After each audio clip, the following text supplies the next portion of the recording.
evening and welcome to the Wednesday edition of the 5 p.m. Report. Tonight, we're going to take you live high above the Twin Cities in WCCO Television's new Live Eye in the Sky. What you are seeing is our Bell Jet Ranger helicopter equipped with a Live Eye camera capable of transmitting live television pictures from practically anywhere in the Twin Cities area. Our Live Eye in the Sky is an exclusive service of WCCO Television News. Live television from a helicopter is a new technique to news gathering, and it will provide an exciting new dimension in our ability to bring you the fastest, most complete coverage of news events and weather conditions as they happen. And this is the Live Eye in the Sky picture high above Interstate 35W, north of the Twin Cities. As we watch the commuter traffic heading home for the day, we can tell you that beginning this weekend, many of the drivers will find some grades of gasoline slim pickings. We have been able to locate several Twin Cities service stations which will close their pumps this Sunday and several Sundays to follow, as the worldwide oil shortage begins to really hit home for the first time in recent years. And that is just one of the stories developing today, and we'll tell you more about that in just a second. But in the WCCO television newsroom right now, these are some of the other stories in the making. Our St. Paul Bureau has a report critical of the city's affirmative action program. St. Paul's People Mover proposal got a critical once-over by the Metropolitan Council this afternoon.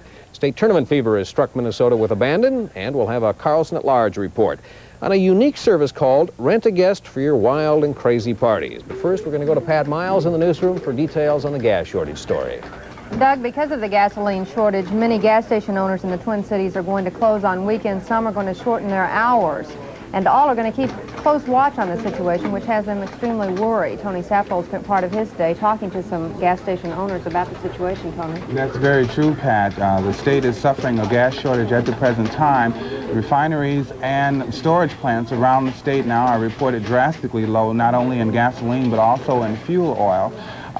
Station owners say at the present time they don't know exactly how long it will last or how serious it will be, but they knew that prices will be hiked and that the consumer will be paying more at the pump. The majority of the time, or for the majority of the part, the chain leaders and the major chain stores will be paying more for their gas, but the independent owners are the ones who will suffer the most. The gas stations around the state are saying at the time that they are being charged rather 10 to 15% more for their wholesale prices in gas, and they've been cut back also that same amount when they purchase their gas, and therefore it'll be boosted up at the pump and the consumer will have to pay the price.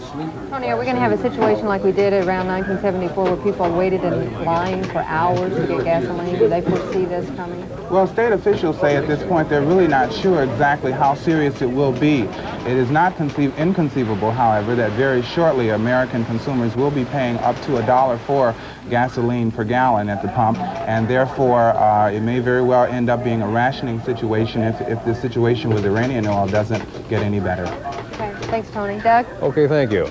WCCO's Don Shelby has been covering our St. Paul Bureau this afternoon, and he discovered a report that is quite critical of the city's affirmative action program. And Don is in the St. Paul Bureau right now.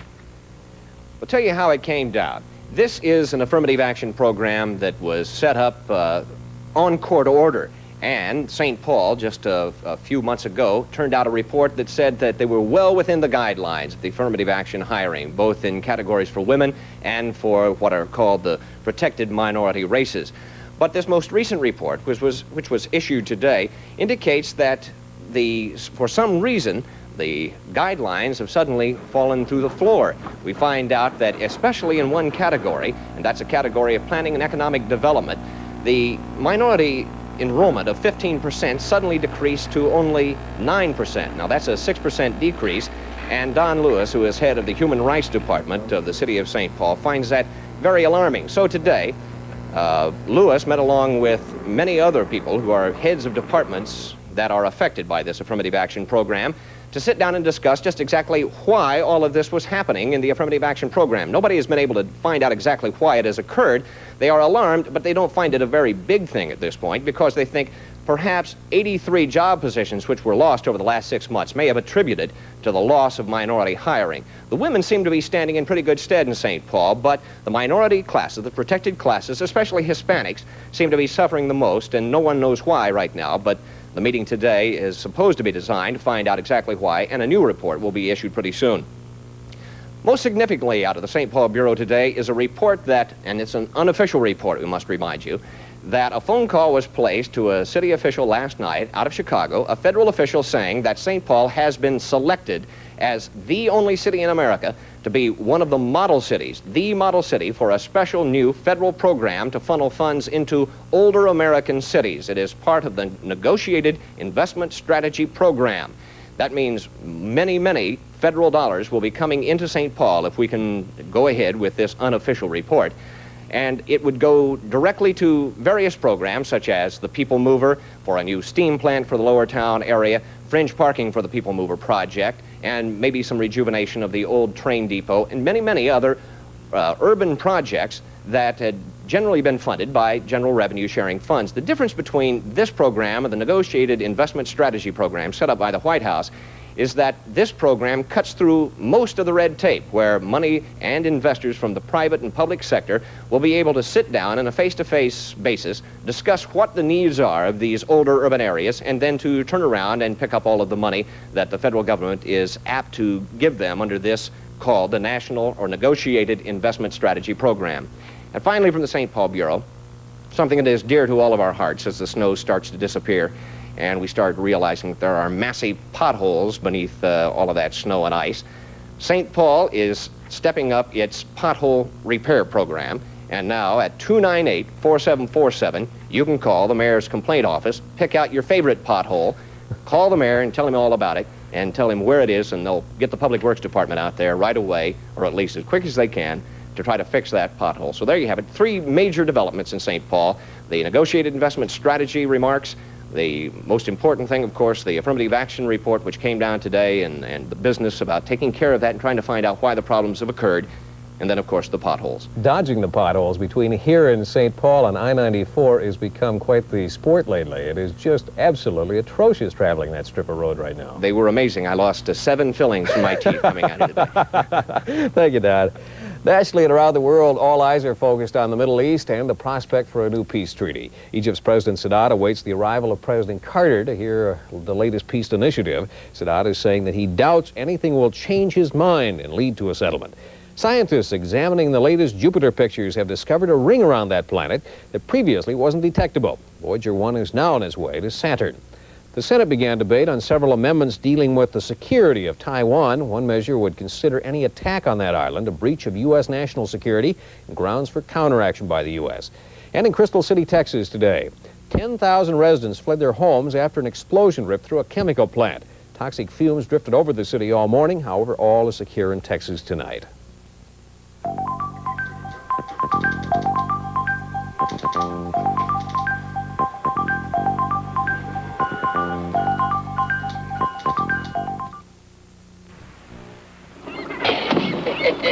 Now that is a real Maine lobster. You know what go good with that, Dad? A Milwaukee beer. Somebody mentioned Milwaukee? Whenever they mention the town of Milwaukee, you think of beer. And the one to count on is Old Milwaukee beer. Old Milwaukee is named after the city that means beer. And every Old Milwaukee tastes as great as its name. Old Milwaukee. 3 smart new Dodge Aspens, 3 great values. Now they can be even greater values during our Aspen Automatic Savings Days. Buy a new Aspen with a special option package that includes things you'd probably want on your car anyway, like power steering and brakes, white sidewalls, a radio, and so on. And by passing his savings on to you, your Dodge dealer can include an automatic transmission at no extra charge. A savings of more than $300 at your Dodge dealers now. If you think this is a good deal, see your Twin City Dodge dealers now for an even better deal. Hi, sweetheart. Hi.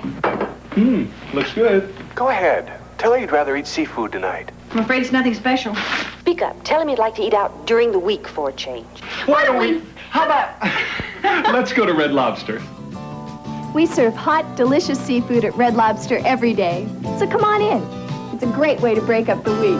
Red Lobster is where America goes for seafood. Thanks for thinking of Red Lobster. Yeah. On the subject of St. Paul again, St. Paul's People Mover moved a step closer to reality today. The full Metropolitan Council voted to move it along to the state legislature for consideration. The action was taken despite earlier reports that the study of the People Mover's feasibility more than likely overestimated the ridership on that mass transit system. A Metro Council committee earlier heard the report and was critical of the People Mover plan. But as we say, the full Metro Council opted to have the state legislature deal with the proposal, and it is in the legislature where the fate of the plan will be determined. And there is some speculation that some legislators won't look favorably on the plan. The People Mover is a $90 million plan to provide a form of mass transit throughout downtown St. Paul.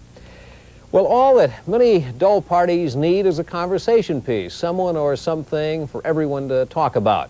And if they had that, they'd be a success. And Bill Carlson has found just the people who can provide that needed attraction. Well, they will try to provide just about anything, Doug. A brass band to welcome home a spouse, a wedding at 50,000 feet, and much, much more. We've all been to them, the polite party that's pleasant enough, but, well, listless. Could have used a conversational spark plug, say a Mideastern sheikh or a dancing girl, or perhaps even an invading gorilla.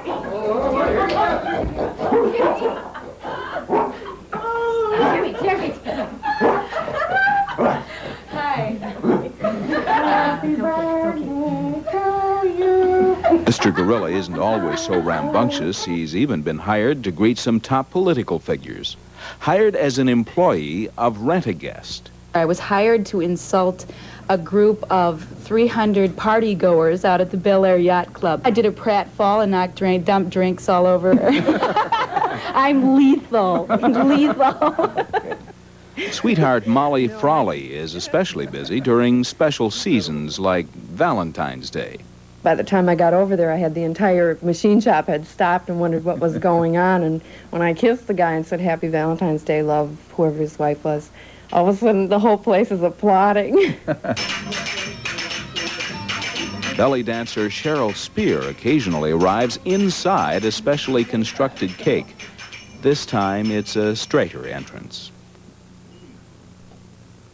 Rent-A-Guest is the brainchild of two Minneapolis women, Sally Adkins and Judy Lawrence, whose greatest challenge comes when planning an entire complicated event.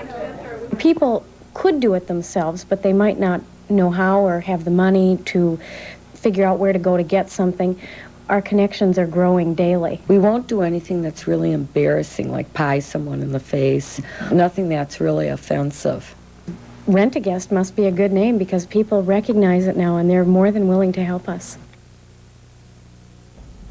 How much does it cost? Well, it can cost. Depends upon what you ask for, of course. And as they said, they won't do anything that's dangerous or offensive, and you may be limited by your budget or other forms of practicality. But starting with a single guest, it would start at about $50. And then depending upon what you want them to organize, they'll take on just about any challenge as long as it isn't dangerous or offensive to those involved. No, we were talking about a brass band earlier, I guess. Right. What, meet somebody at the airport? At the airport, sure. A guy returning home from a business trip, imagine what a surprise it would be.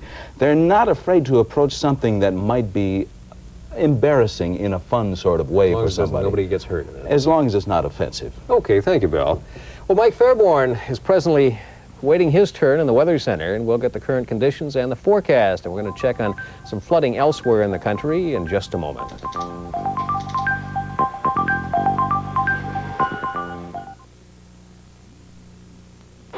Ship and Shore brings you the fashion news for spring. New length tunics in Kiana over narrow pants. Easy, elegant two-piece Kiana dressing and beautiful prints and solids. And here, Ship and Shore says go sheer.